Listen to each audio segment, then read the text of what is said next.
That'd be a 2-day trip. Hello. Pretty cool.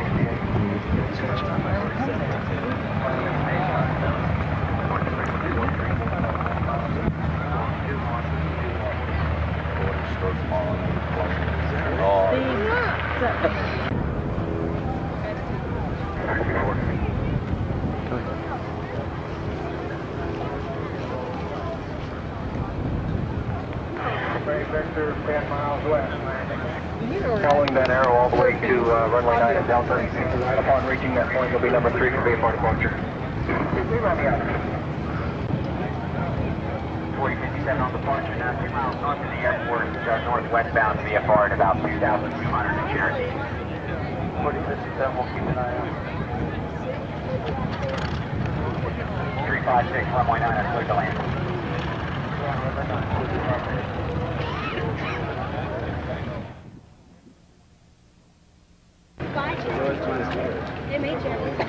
Small model seven.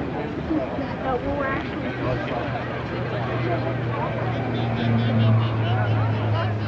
459 Bravo, confirm you're holding on runway 20 set of Alpha. 15.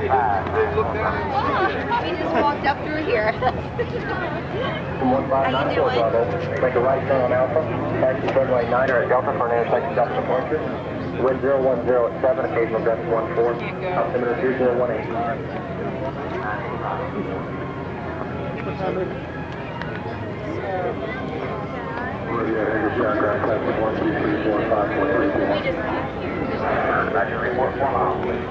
Ground flight squeal in the background, otherwise loud and clear. Okay. I watched the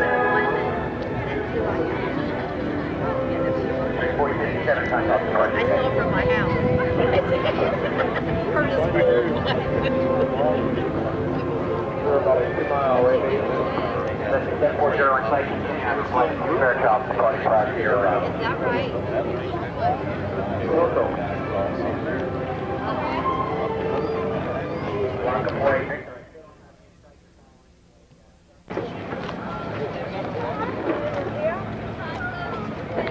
Vector 4 miles. Boy, can you report that Skyhawk contained now?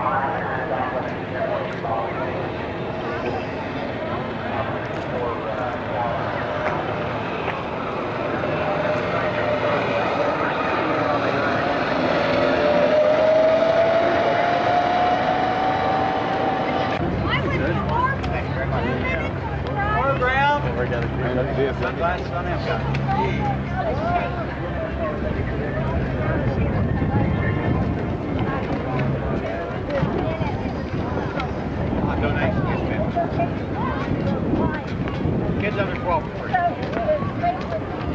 Thank you very much. We have a business here. See ya. 82 Township being flown by Walt Tinkler. Walt Tinkler right here in Hagerstown. It's flying that Cessna 180. And Jim Moore is poised in the door. What the heck? Just about right overhead the crowd is going to be the exit point. Right above us. I can't get When he exits going. that airplane, the wind is going to be blowing him back over his target area. Once he's under canopy, he'll be using the wind to drive over here to the target area, which is right out in front of us. Looking straight up overhead right now. He is away. The jumper is away. He's just recalling that parachute. Right above us. Right there. That beautiful Ram Air Canopy being supervised. You're not supposed to tilt them backwards, okay? No.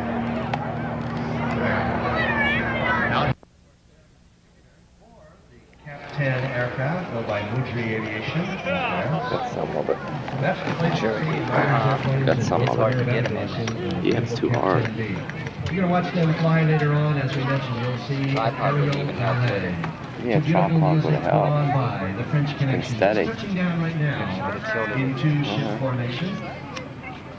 They'll taxi back to their parking area, and in just a moment, Jim Moore is going to be coming up here. I watched him walking by with his parachute. He's still packed, and he's going to be packing up that parachute.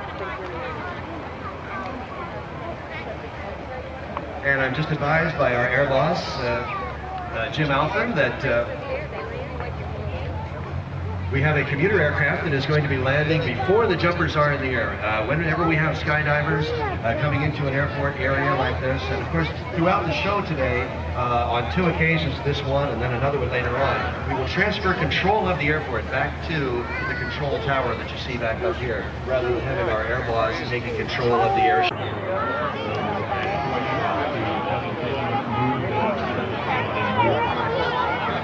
You can actually fly together, grab hold of each other, you can separate, and you can take turns, level turns, and you can hold on to each other again.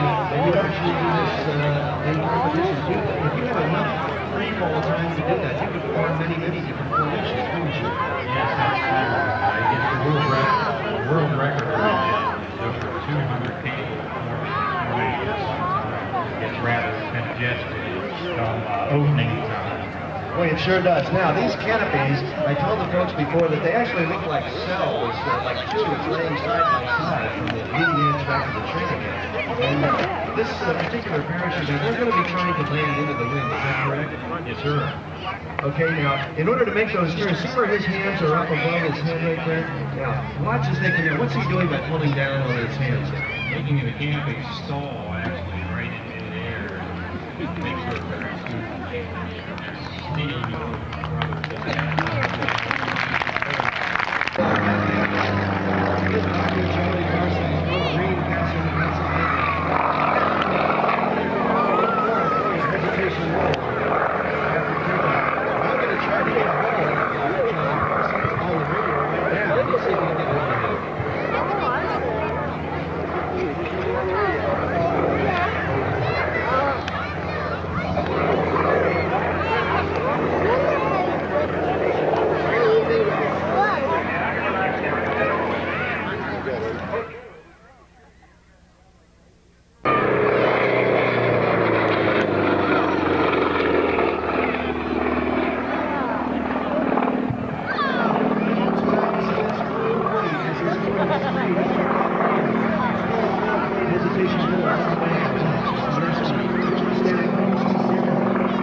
Pushing forward on that stick, negative G forces. And now he's pushed again, pushing the nose straight up and pushing once again. Don't forget those negative G forces. Forcing that blood through his brain, up behind his eyeballs. It's very uncomfortable.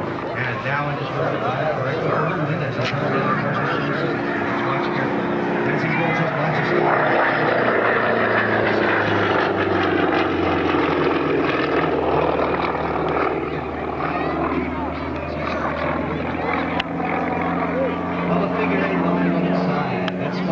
of an inside loop, and now diving down on a 45-degree line, he rolls a complete and pushes about 4 negative G's as he pushes up over the top. And notice that his sculpture is just 1 degree, flying on its side. That's what we call the Cuban 8. And the way he's floating, it's an inside Cuban 8. Charlie Parsons, let's talk to him again.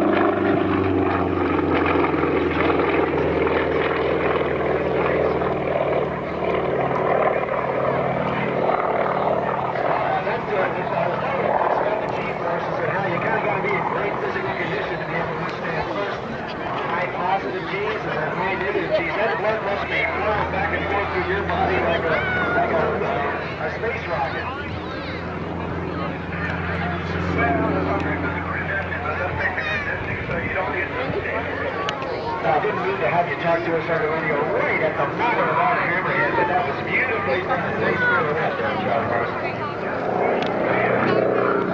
Okay, Charlie's going to work upside down right now. Let's talk to her. There goes Charlie.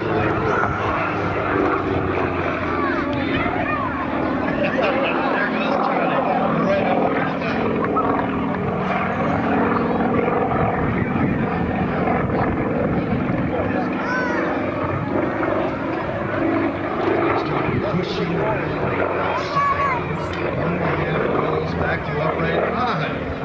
nice to have his blood flow in the right direction once again. The outside loop will always be coming back. Little hammerhead turn coming up. He's going to turn the aircraft around. This particular aircraft, you probably heard me mention before, I said that the instruments are probably in Russian. You may have got a chance to see this. It is a Russian-built aircraft. Russian Sukhoi SU-29. Okay, now watch carefully.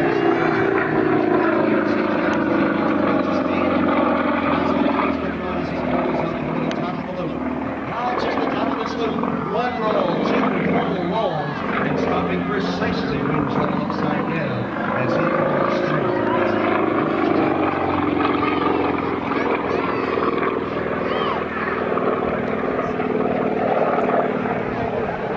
Sticking sunlight.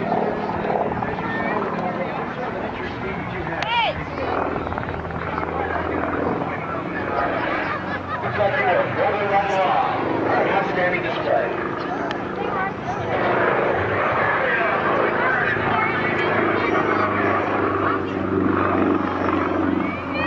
Okay, now watch carefully. Don't you nuts into the traffic. You're trying to make a level turn, to learn how to just not climb and dive, making a level 360-degree turn. Well, that's exactly what Charlie's doing right now, but you may have noticed there's a little difference. As he continues to make a 360-degree turn, every 90-degree turn, he completes a complete slow roll, 360 degrees as well. So he's rolling left, turning left, all the way around that. He's pushing the nose around the horizon with the stick. He's kicking the nose around the horizon.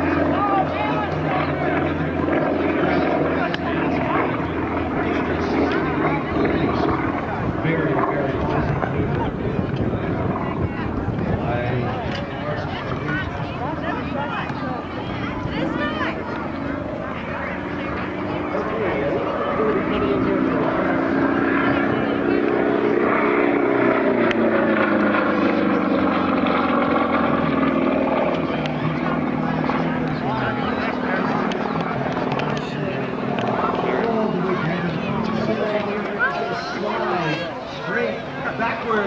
Straight back from his own smoke, and now the nose flipping over finally, and hitting straight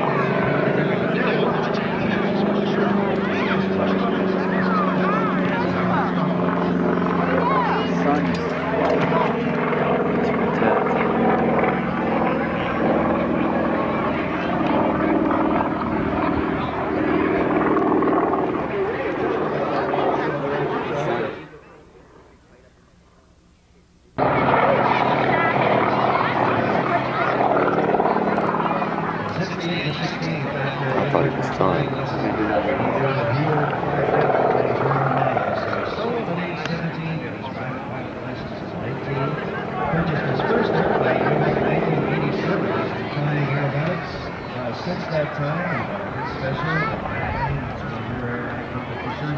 any other airplane in the world that This flew off. he has won several regional Must be done, huh?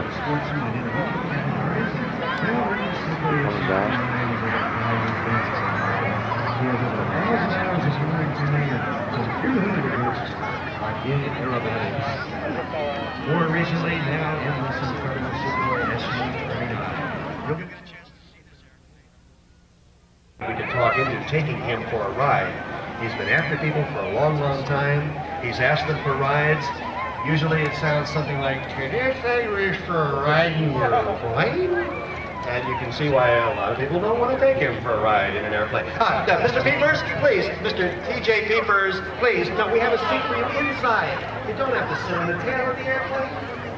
Everybody knows you don't sit on the outside, you sit on the inside. We have a seat for you behind Stan Man. Folks, that's Stan Man, Virginia, Pennsylvania, at the controls of this beautiful Viper Cub, covered in Randolph products, Randolph coverings used to restore this beautiful airplane. And this is the ride we promised him. We're going to take him for a ride. Yeah, thank you very much. I know. Please don't breathe the fumes. It's kind of tough out there. And since you've been talking to him, you probably don't want to take a drive at right now. And anyway, it gets a little tough. So what we're going to do is we promised him a ride, and we're going to take him for a ride so that we don't have any more interruptions to our air show. And Stan Man, good luck, buddy. We're going to take Mr. Peepers for a ride. As soon as he gets out of the range of the speakers, I have something to tell you about this. He's been bugging us to do this. Okay, so what we did, there's not very much gas in that airplane. Okay? Somehow he just forgot to totally fuel the airplane, you know what I mean? So what he's going to do is Stan is going to take off, they're going to leave the traffic pattern, they're going to fly over the countryside, they're going to give him his ride in the plane, you know what I mean? And they're going to be out there over some of the farm fields and so forth, and then Stan is going to say, oh my gosh, we don't have enough fuel to go back to the airport. We're going to have to land out here in the field. And he will, and the Piper Cub's very good for that. He'll land out there, and he's going to be about 10 or 12 miles away from here with no car, no way to get back, and guess what? We don't have to put up with him anymore. Isn't that a great idea? Isn't that a great idea? We'll get the vehicle, his farm vehicle, we'll get that out of the way. And then we won't be bothered anymore. So, all this is going to happen right now, and in just a moment, Stan's going to turn the Piper Cub around. He's going to be taking off from left to right on runway 27. Well, no, wait a minute. Stan, I think you might have a wheel that's locked. Stan, I see he's applying power, and that makes the elevator active, and so he's able to actually fly the tail up off the runway. But I think you probably have a wheel that, I hope you don't have a flat tire, but you may have a wheel that's like, Stan's going to check on the airplane, try to break it loose. Stan, wait a minute, Stan! Oh no. Oh no, he's pushed the power up in the airplane. Oh, Stan, I'm so sorry. Mr. Peepers, don't do this. Please don't do this. Push the stick back, level the wings, just Oh my gosh! Oh no! I meant to say pull the throttle back. He pulled the stick back. Don't pull the throttle back right now. We have to get you over a runway first. Oh my gosh. Oh no. Folks, you can't do this in a Piper Cub. He's flying sideways. You can't fly sideways in a Piper Cub. And in fact, you have to have a pilot's license and know how to fly a Piper Cub, and he doesn't have those either. Oh no, Stan, I am so sorry about your beautiful airplane. All that work just, oh no, he thinks he's a helicopter. Now he's flying sideways. I know, it's not made to do those things. This is an airplane that's just designed to fly across the country at about 40 or 50 miles an hour, maybe 60 on a good day. Oh. Kids, I don't think you better watch this. I don't think it's going to be pretty. I think this beautiful airplane is going to wind up in a pizza basket here before the afternoon is out. Well, when airplanes fly, we talk about them stalling. That doesn't mean the engine stalls like in a car. It means that the wind over the wings is not going fast enough to make enough lift. As it goes up over the top of the wings, it creates a low pressure area, makes a lift. That's how the airplanes fly. But not when you're going sideways. And not when it stops at the airspeed 0, it's going to stall. That means the wing is going to stop flying. It means the nose is going to drop down, and then we're going to have a big mess right in the middle of this runway. And we don't want that to happen. Please don't stall this airplane. Oh my gosh. I just remembered. There's not much gas in this plane. The engine's going to stop pretty soon. I hope it's on the ground in a planned sort of a way, but how can you plan for that when you don't even know how to fly? Stan, look out, he's aiming for you. He's trying to hit you, Stan. Oh, good, he's over a runway. Mr. Peepers! Oh, no, wait, he's trying to get out of the plane. You get back in that plane right now. Why am I putting back in the airplane? He can't fly the plane. Okay, maybe we can get him some instruction here. Mr. Peepers, if you can hear me. Okay, you're watching me anyway. Read my lips. What we need you to do is kind of level the wings. I don't think he knows what that means. Just hold it where it is right now, and don't pull back the stick any further, or it's going to stop. That's good. Okay, now at least you're aiming for the 727s. You better turn. Okay, how do you turn? Move the stick to the left. That's right. Now push with your left foot. That's good. That's good. That's good. Okay, now neutralize that rudder. He doesn't know what that means. Both feet side by side, and don't pull back on the stick. Oh, when this airspeed goes to nothing, it's going to be more than nothing. And stop tap dancing on the rudder. Just hold both feet side by side. That's right. Ease the bottom back. Not the stick, the bottom. Why am I mistaken? Don't push it all the way forward. Because the trees are going to get real big. We don't want that to happen. We want the trees to be back. Oh no! Oh no! Oh no! You can't do a move in a Piper Cub! You just did a move in a Piper Cub. You can't do a move in a Piper Cub. It says right on page 38 of the manual, do not do a move in a Piper Cub. How would he know? He's never read the manual. He doesn't even, probably can't even read, for heaven's sake. Stan, look out. I think he's aiming for you again. Yeah, look. Oh. Okay, maybe it's starting to run out of gas. I hear an alarm going off. I'm not surprised. We need our security folks out there. Actually, we're going to need a large broom in just a minute. Okay, it's almost got it lined up on the runway. I don't care. You can land on a wingtip first if you want to. Okay, that's good. I see the power's coming back. Hold it right there. Pull that throttle back. It's in your left hand. It's over there in the left sidewall. That's it. That's it. Just don't do anything. Just stop. You can use both wheels. It's okay. Stan, look out. He's aiming for you. He's going to catch up with that propeller. Stan, grab hold of the airplane. Oh, good. Okay. Dig in your heels, Stan. Hold on. Hold her. No, she's a rearing. Stan, I think it's about to run out of gas. Good. Oh, wait a minute, Stan. He's getting away. He's getting away. Run after him. Go get that guy. Mr. T.J. Beavers, actually, that's not T.J. Beavers.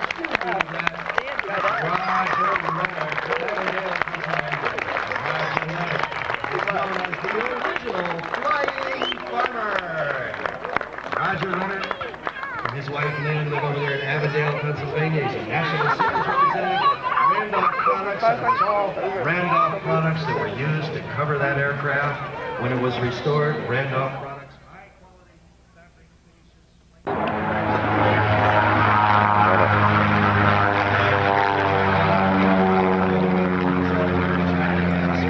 Coming on, holding it down very low, building up lots of speed. We'll watch that nose. They come up above the horizon momentarily. There it goes. Up to about a 20, 30, 45-degree climb. And a beautiful slow pull on takeoff. 45-degree climb. This is an aircraft that Cessna designed as a safe and versatile multi-engine airplane used for air charter and business and personal transportation. During the Vietnam era, it saw military service as the O-2. It was a forward observation airplane and used for light attack work as well. Right now, Steve Weaver is rolling in from right to left. Steve Weaver, partnered on the Tiger, West Virginia. Coming in at a high rate of noise, and let's watch as he performs the half loop with half roll, the maneuver we call the Immelman Steve Weaver.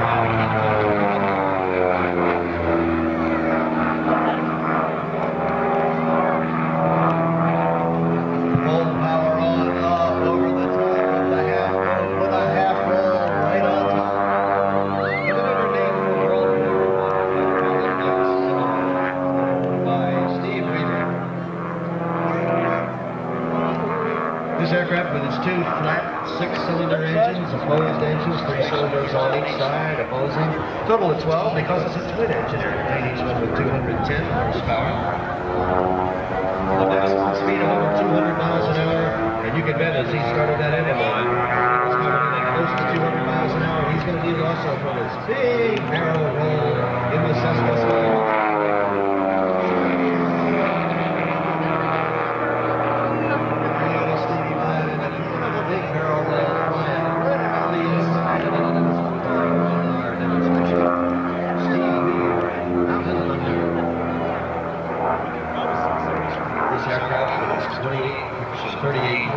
Length and 30-foot wingspan,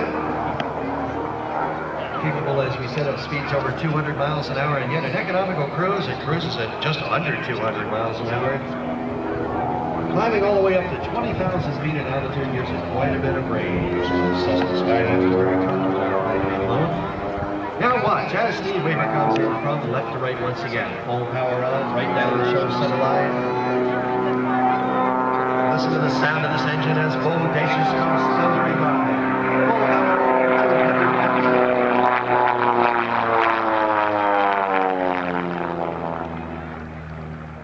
Back on the stick right now. 3 times his own weight as he pulls the nose up above the horizon.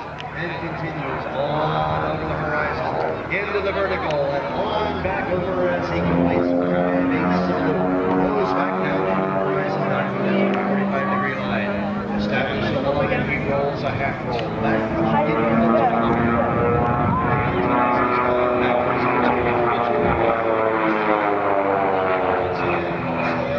another half loop, another 5/8 loop.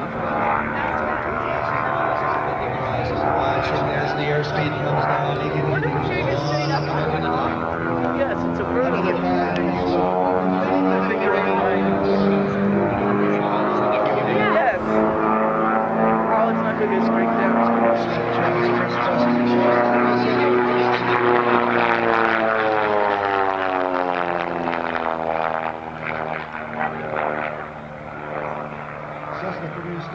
1,900 of these aircraft, the civilian non-pressurized type.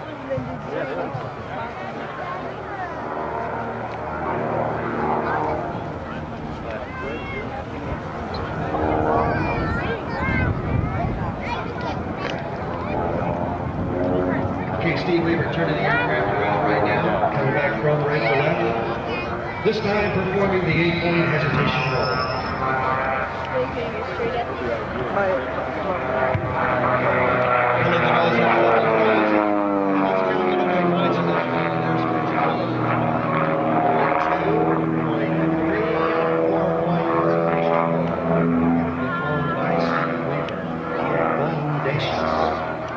This particular aircraft in 1966, 337 model, was found sitting in a hangar in New York State.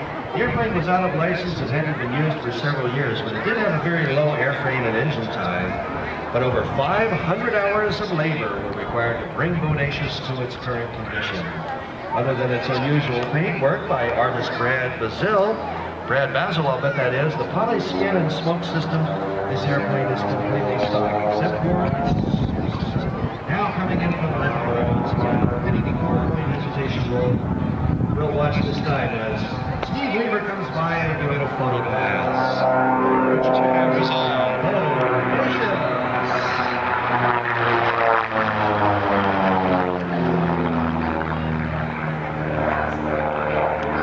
Nice picture of the polished surfaces of this airplane. Pulling on up over the top, we'll see if we can get another Q&A down of Steve Weaver. Aircraft looks beautiful, living in the sun in these beautiful blue Hindustayan skies.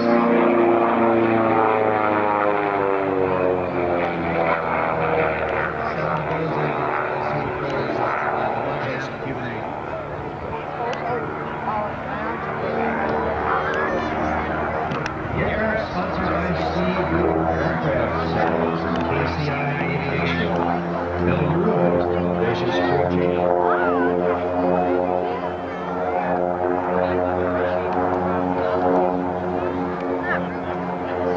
Steve tells us when he's not flying air shows, he's operating that aircraft sales company, operates out of Lawrenceburg, West Virginia. And he and his wife Barbara and their 2 German Shepherd dogs and 6 cats live on a farm over in the Tiger River Valley of West Virginia. He appears to have a little team of landing gear for a landing at this time. Let's watch and see. I hope we get a nice photo this time. What's your view of the landing? Since this Skymaster that Steve Weaver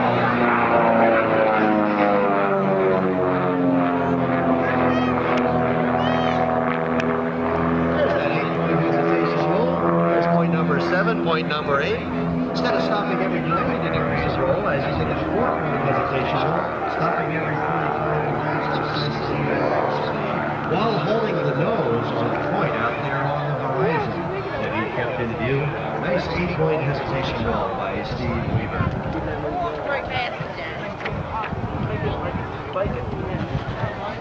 No, it's a boot. It's like an elk boot. Okay, Steve still has the smoke system on.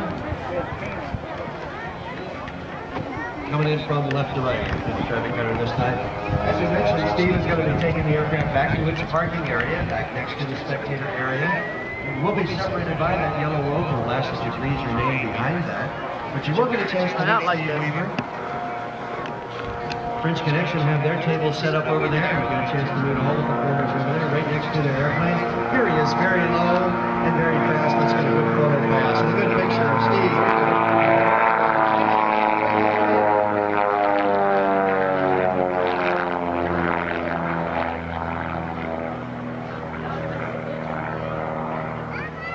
Okay, Steve's going to hold the aircraft up right now, slow it down, and set up for his landing. We'll watch the landing gear to extend. And you notice that after he extends the landing gear, if you look at the trailing edge of the wing, the rear wing, the edge of the wing, you'll see that some wing flaps will be extended down. Just as you saw with our skydivers coming in, the parachute actually looked like a wing, actually had a with a curved shape to it if you're looking at the side of it. When they came in, they were putting on the brakes to set up for the landing. They were actually pulling down that trailing edge of that canopy. Changing the descent rate of that canopy actually changes the amount of lift that they get out of that canopy. And the same thing happens with an airplane wing. We want to be going as slowly as we possibly can as we touch down so that we use as little runway as possible, kind of save on the brakes, save the amount of runway that we need. But what we need to do is when we fly slower and slower, as I mentioned before about the wing stalls, if you don't get that wind going over the wing fast enough to create enough lift, then it stalls, the wing stalls, the nose drops down.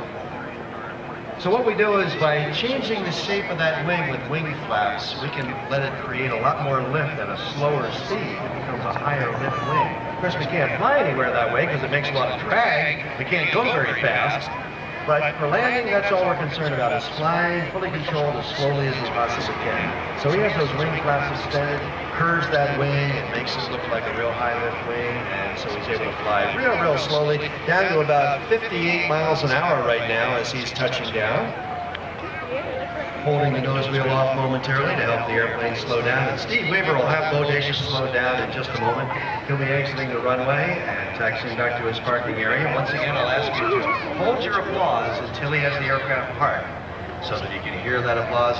As he taxis by, give him a wave, but take a look at the beautiful paint work that is on the side of this airplane, the setting sun and the West Virginia hills. Red Basil painting that beautiful picture on the side of Bodacious. The beautiful polished aluminum skin of this aircraft.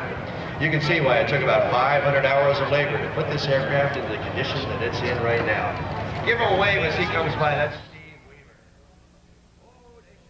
Okay, I say it looks like we're going to go down and turn around, make a 180, and start the same process again. I think this wind blowing across the runway is giving him a couple of problems.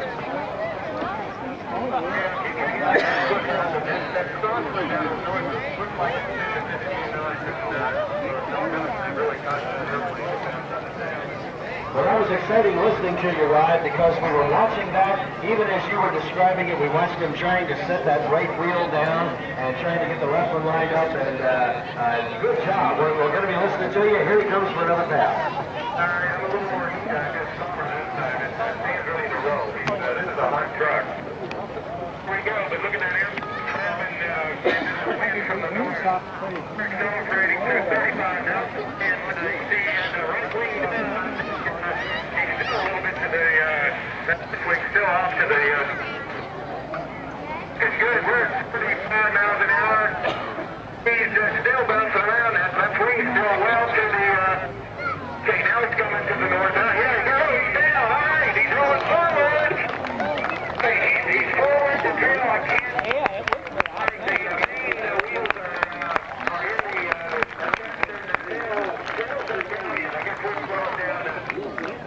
Still rocking and rolling a little bit. That's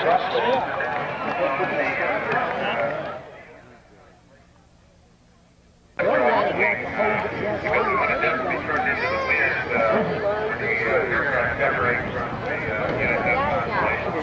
Well, we're going to have the fans wave to Roger right now as he's standing up there at the tail. What a beautiful job he did. I think he had. Ladies and gentlemen, boys and girls, give him a wave. What a beautiful job of landing that aircraft in these crosswinds, trying to blow him right off of that teeny-weeny airplane. What a beautiful job he did of putting it right down there on the platform, driving it forward, and parking those main wheels right up there at the front of that world's smallest airport, that teeny-weeny airport. And that's Roger Leonard. Give him a wave as he goes by. Very nicely done. And of course, some superb driving being done by Stan Mann to drive precisely in exactly the right speed and the right track so that Roger can get lined up on that world's smallest airport and go ahead and land right on the teeny-weeny airport. Roger Leonard from Avondale, Pennsylvania. Up again? Yeah. Thank you.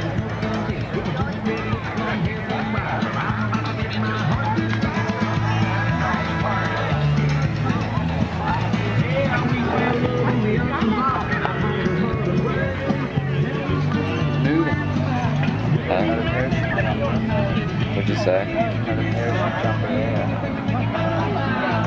He's watching how this thing works. Fierce. Huh? Administrator Rod Sherman, former A-10 combat fighter pilot, in the A-10 Thunderbolt II, the Fairchild aircraft that you're going to see flying at about 3 o'clock. So we're kind of proud of that young man.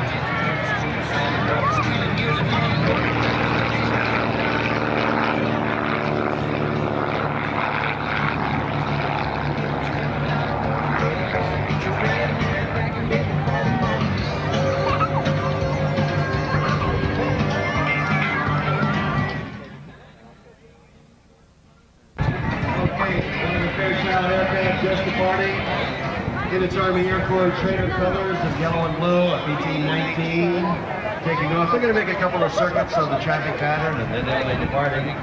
Okay, another one into the air right now. Let's watch and see if it has canopy or not. That has no canopy. Open cockpit in the front of the back, another PT-19. Number 65 coming by.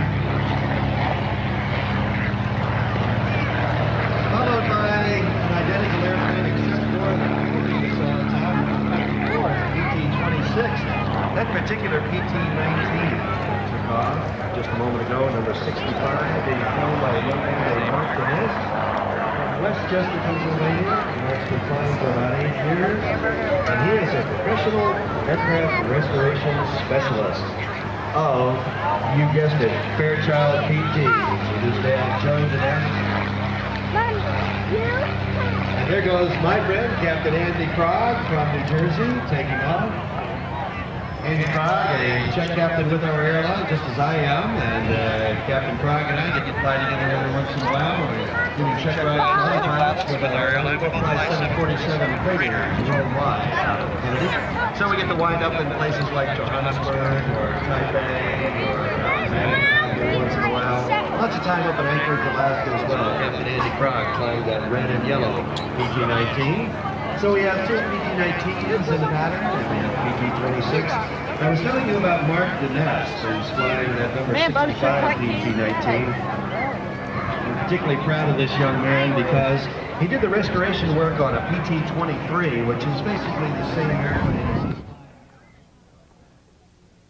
gray letters that say West Virginia National Guard. And in fact, it may not be. It looks like one of the airplanes from my old unit up there in Harrisburg. You can see as you're looking now at the top of the wing, you see the wing flaps being extended down the trailing edge of the wing. Ordinarily, that would be almost a straight line from wingtip to wingtip. But you saw how it kind of moved out to the, moved aft just a little bit.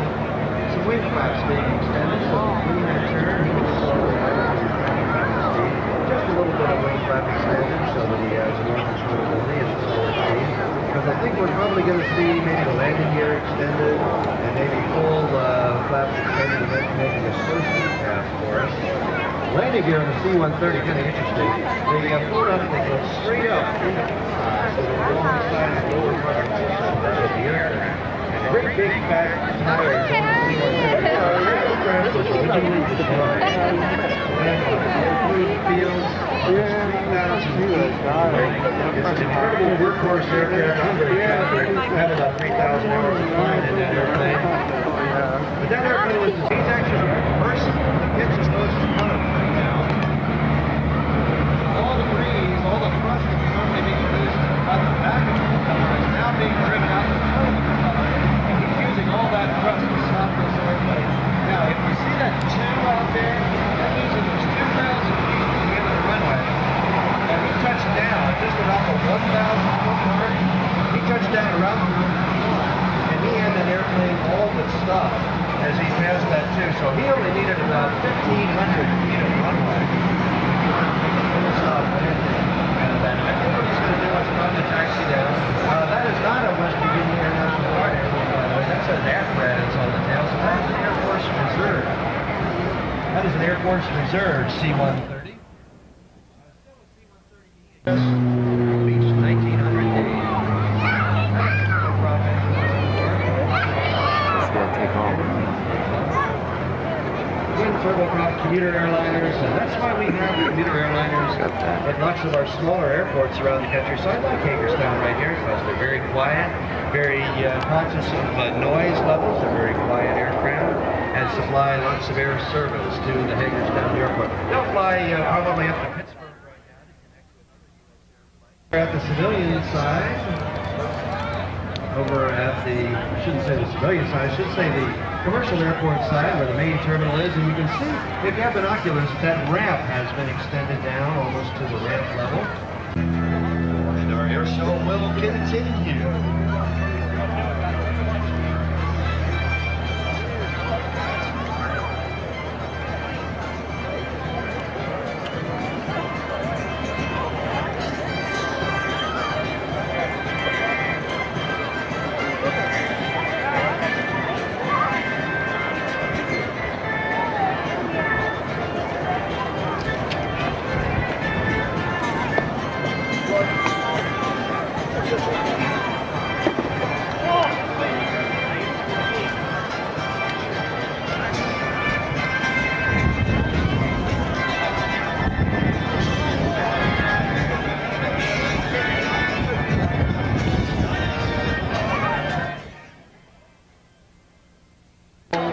Takeoff, but her husband Daniel Hellegrand right behind is going to be performing his signature takeoff maneuver. And since the smoke system's not coming on, I'm not sure we're going to see these. I think they're going to depart and come back around. Yes, they are. Okay, as they turn around, they'll be coming back down the runway, and then they will do their takeoff. I think because of the winds blowing across the runway, they probably decided not to do this. Because what you're going to see is Montaigne Malay pull the nose up on her Cap 10B and perform a beautiful slow roll, just about 50, 60 feet above the runway, but Daniel Hellegrand fly right down the runway, very close to the runway. The nose will come up very sharply and he'll perform a snap roll right above the runway. How low, how close will he be? Figure that wingspan is about 22 feet. So go from wingtip to ground. When you're seeing that airplane on its side, that'll give you an indication of how close that wingtip will be to the runway. Presenting the French Connection. And starting with Montaigne Malay as the nose comes up above the horizon. And there's her slow roll on takeoff. Nose and then aircraft above the horizon. Here comes Daniel Hellegrand. Keep your camera on him. Right now he's about 8 feet above the runway. 6 feet above the runway. 5. Up comes the nose. And there's that incredible snap roll. Right on takeoff by Daniel Hellegrand. Former French aerobatic champion, people say he flies aerobatics on the edge. Yeah, I kind of agree. If you looked at that, it was probably about 11 feet. It's 22 feet, the wingtip to wingtip, about 10. As he performs, snap roll right on takeoff. Now, as they're climbing on out to re-enter from the parade, I'm going to tell you a little bit about the opening maneuver that they are going to perform. I mentioned it before. Montaigne Malay is going to be in position. In just a moment, we'll expect to see the smoke systems come on. There they go, right on cue. Now watch as the aircraft on the right, Montaigne Malay, will roll her aircraft upside down. As we watch their aerial ballet and listen to beautiful music, ladies and gentlemen, in their mirror barrel roll, the French Connection.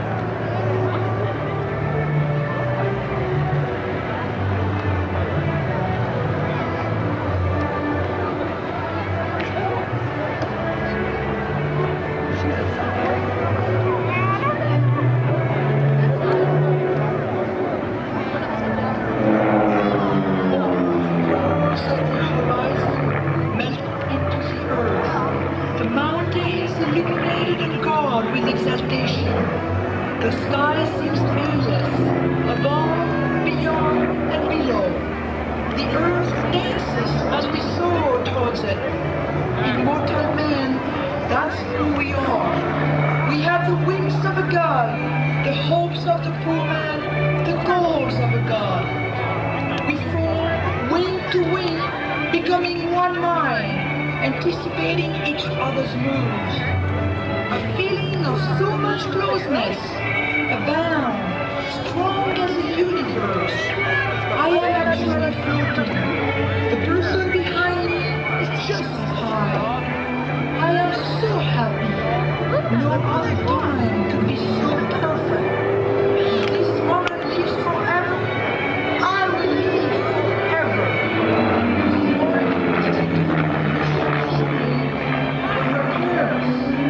Jane and Jody.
That is tight two-ship formation, my friends.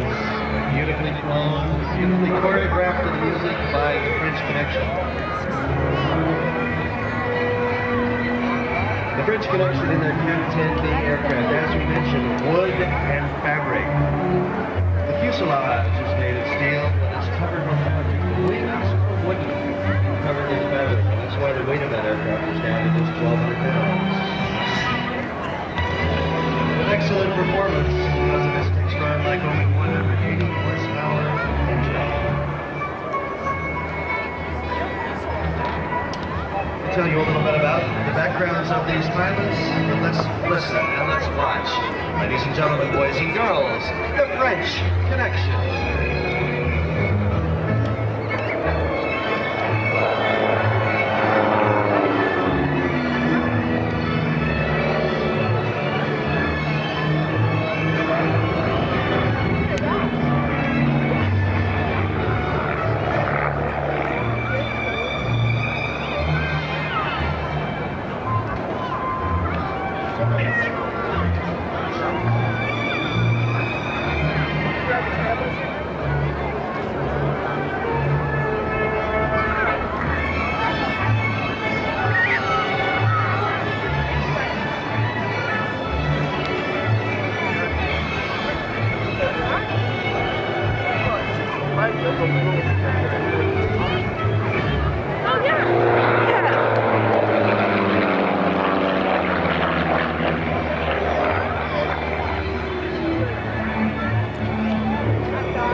Two-ship formation you'll see in air shows today.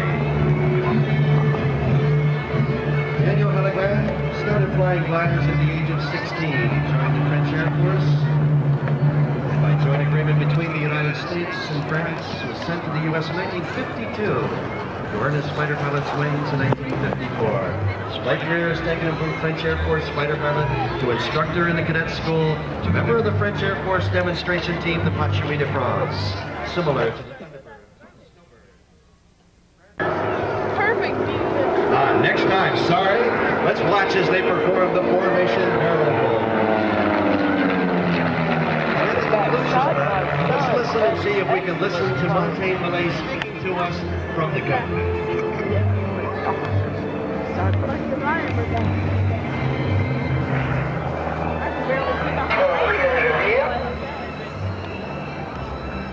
Thank you, Larry, and ladies and gentlemen, today we would like to dedicate our French Connection Fleur-de-Lis to all the wonderful people of Hagerstown, Maryland, and especially the people of the airport who have put a tremendous effort putting on this air show. Thank you for having us. We're very, very happy to be here, and back to you, Larry. Thank you very much, Montaigne Malay. She's speaking to you from the lead aircraft as they roll in and start Their famous fleur-de-lis. Watch their smoke trails as the shape of fleur-de-lis in the sky. Ladies and gentlemen, the French Connection.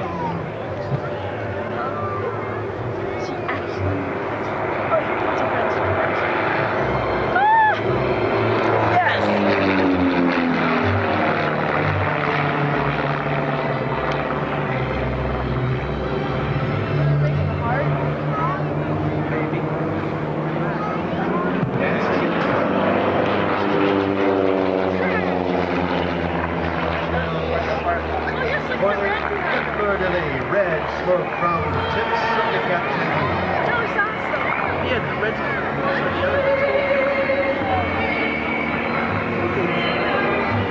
I think they're making a giant heart.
At age 19, started flying while attending an aeronautical engineering college, which she graduated in 1972. She entered Avion Moudry, France as a designing engineer, where she started flying aerobatics with Danielle during her spare time. Now we'll get that formation snap roll simultaneously and side by side. Put your cameras on. The French Connection. And right back into Type 2 ship formation. Beautifully done by the French Connection.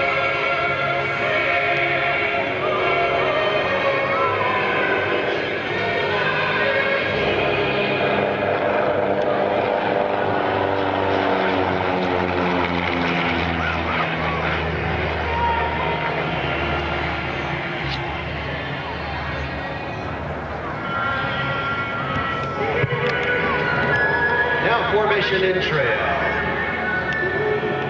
First one hammerhead, then the second hammerhead, as Montaigne Malay goes by with Daniel in trail. Trail formation by the French Connection.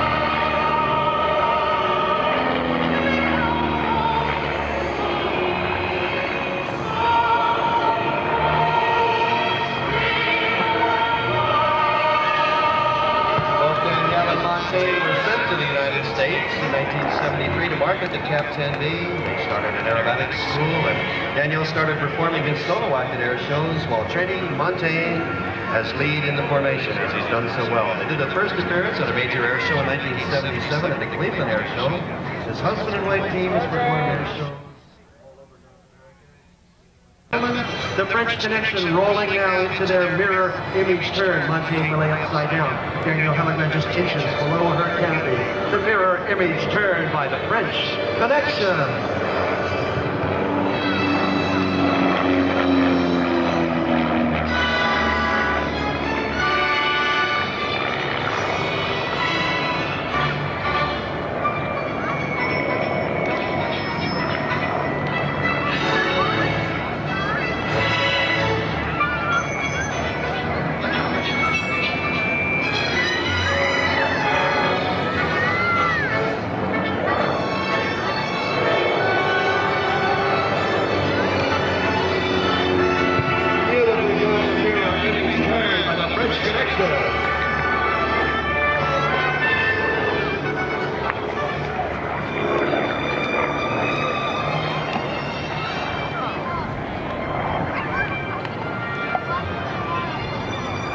Now as they separate, they'll be coming by from right to left once again. This time Montaigne Malay with her signature 4-point hole, and Daniel Harringland, her husband, in the 8-point invitation hole. Nice finish.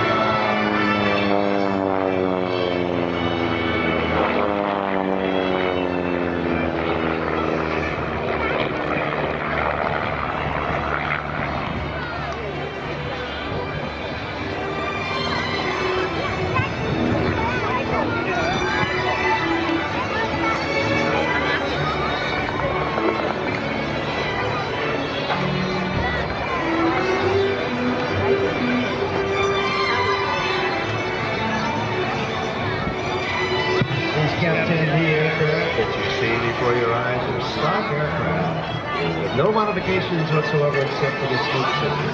Of course, the overhaul athletic aircraft performance. Randy Walters from its takeoff for us, simulating an assault strip where the short airfield may be under attack, and he'll gather speed quickly, climb out the steep climb for about 300 or 400 feet. Perhaps we'll get a chance to watch him do that in his C-130H.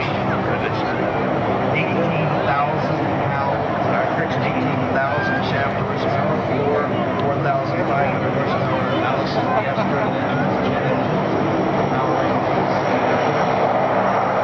So he's probably not up to his maximum weight of 155,000 pounds today, so maybe we'll get a high performance takeoff out of the Air Force Reserve C-130H. While he's doing that, Randy, we will need to have you from down here, and we will need to have that pickup truck move before the A-10. While I'm talking about vehicles that need to be moved and so forth, we have a lost General Motors vehicle fleet. You can take a look at the Civil Patrol building that's behind the airport inn. So unique to us. But you're also very glad that he insisted that you have that titanium package. Approximate an assault strip takeoff, a maximum performance climb. At this point, watch the nose as he pushes it over slightly. He'll gather some airspeed as the landing gear is retracted. There comes the nose down just about 5 degrees.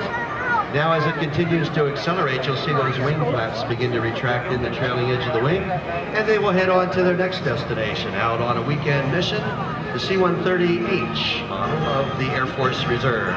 And I mentioned before, folks, we have some recruiters here. They'll be happy to talk to you about that. An Air Force Reserve recruiter is here, and an Army National Guard recruiter.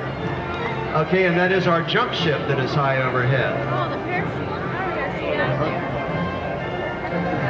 And he is going to be coming around on to jump run momentarily. We'll see if we can get a hold of him on the radio and get his exact location. If you look toward the runway, and then high and to your left, you will see that white aircraft heading in a southerly direction in a slight right-hand turn.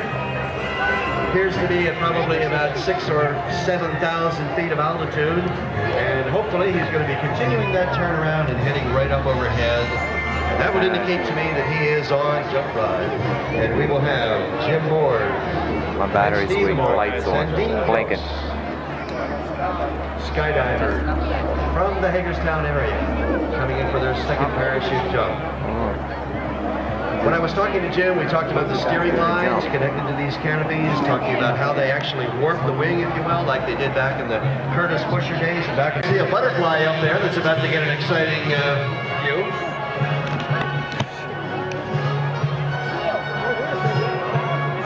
Okay, checking with our air boss, Jim Alphin. He's in radio contact with the jump ship, and our C-130 departing was a little too close to the area. As you notice, the C-130 made a left turn interference when they deploy those canopies.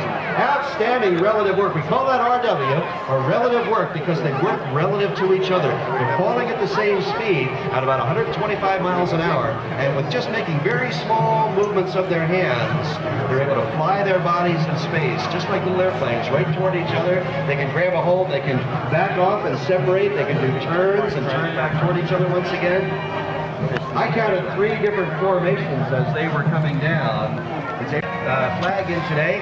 Right now with this Pink and blue canopy is Dean Gross from Hagerstown, Pennsylvania. Now Dean is he's pulling down on his left hand there, making a slight left-hand turn, heading straight towards you. Now watch his hands as they're down about head level. Now here they come, putting on half brakes. A beautiful stand-up landing by Dean Gross from Hagerstown. Okay, one of the Moores boys coming down now. This is Steve Moores. Steve has his hands straight up. Here come the brakes. Coming on beautifully. Oh, look at this. Just hold the landing gear off. A beautiful touchdown by Steve Moores. And Jim Moores coming in for his landing. There it is. It's right down there. Walk on. You can have such precision with these weapons. They're actually lasing that target, or they're painting it with a laser on the ground. Your pod then can see that reflected laser energy, and does that actually guide that precision weapon right down to that target? We have the capability to carry laser-guided weapons. We normally don't use it as a visual targeting to help us find targets that are hidden in tree lines, things that we wouldn't normally see. Well, now, it's kind of a shame that we don't have A-10s over there in Bosnia right now, because they've talked about some tree cover and so forth covering these heavy weapons that they're trying to eliminate. But with something like that, if we had troops on the ground, for example, or a helicopter that could illuminate that target with laser energy, then the A-10 would be able to find that target even though you can't visually see it, and possibly deliver your weapon. Okay, one thing, Larry, we actually do have A-10s flying out of Bosnia over Sarajevo. Inevitably, it needs somebody to see the target. Somebody has to see it to put that laser in. Once they have it, so we would have to be having some of the UN forces on the ground to be able to do that. I think we need to get some folks over there on the ground to clean this thing up, just like you guys did over there in Desert Storm. And I'm going to be, thank you very much, Drew. We're going to be giving you the mic back in just a few moments as we have a demonstration of our A-10 Thunderbolt 2.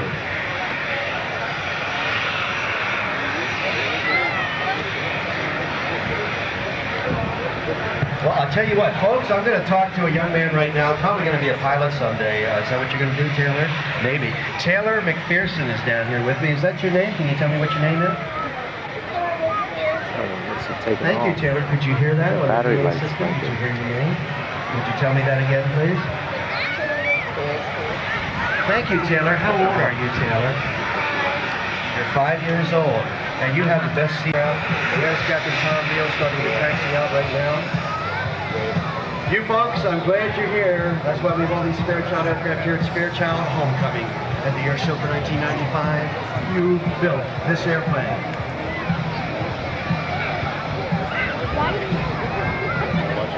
Oh, thanks for reminding me, Jim Alford. Randy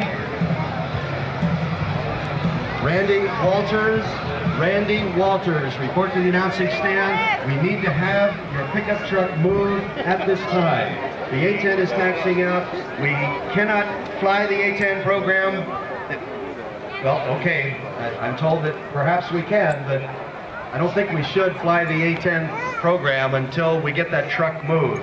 This is a very realistic A-10 demonstration. There's a lot of pyrotechnics involved, and it's well, I just can't tell you much more about this, but I can tell you that, Randy, you need to move that truck. You really need to move that truck, Randy. I can't tell you much more about that, but Randy, it don't got one wheel on it. The A-10 is ready to go, and I'm getting signals here from Captain Kapusak. He's going to take the microphone momentarily, and I don't know, Jim Alphin, our air boss, I think the truck's going to have to stay there, and I'm not responsible. Randy's responsible. He left it out there. That's the way it is. Okay, I've advised by Captain Kapusak that if Randy can't move the truck, it will be moved. Captain Tom Deal will move the truck.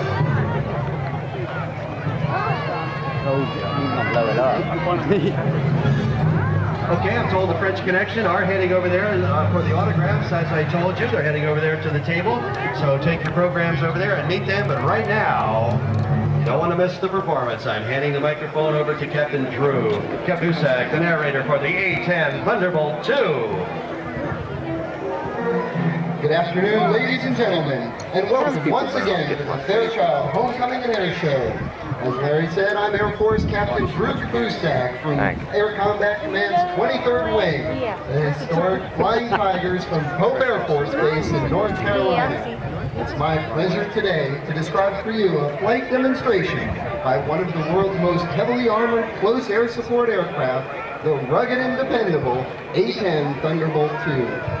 Because of its toughness, tenacity, and staying power, the people who know it best, the pilots and mechanics who fly and maintain it, have unofficially dubbed it the Warthog.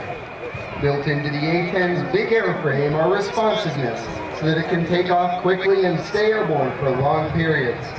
Simplicity for ease of maintenance, survivability to take the best the enemy has to offer and return to fight another day, and lethality to give friendly ground troops the support they need.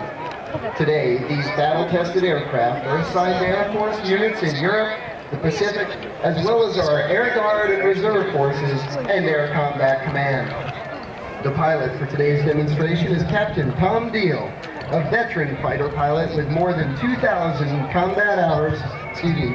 hours in jet aircraft and 41 combat missions in the Gulf War.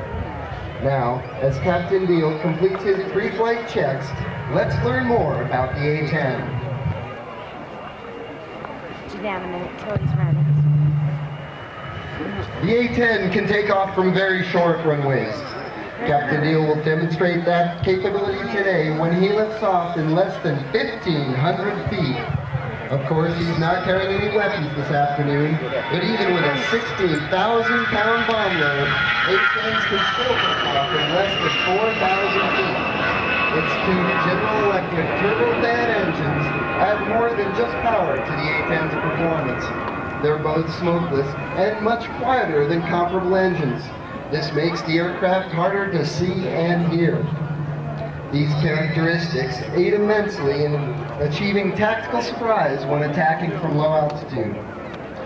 Those engines are also extremely fuel efficient, enabling the aircraft to fly more than 2,100 miles without refueling, and with in-flight refueling can fly non-stop to Europe and the Middle East. Another key feature I mentioned earlier is survivability. The airplane was designed to absorb a great deal of punishment and still keep flying. To do this, both the pilot and vital flight controls are enclosed in what we call a titanium bathtub, a tough armor barrier that can stop virtually everything up to a 37mm anti-aircraft shell. Redundancy or backup systems, located in widely separated sections of the plane, also add to its survivability. This survivability, along with its endurance, make it an ideal aircraft for forward air controllers, the pilots who coordinate attacks on ground targets from the air. That's a role many A-10s are now performing for our combat air forces.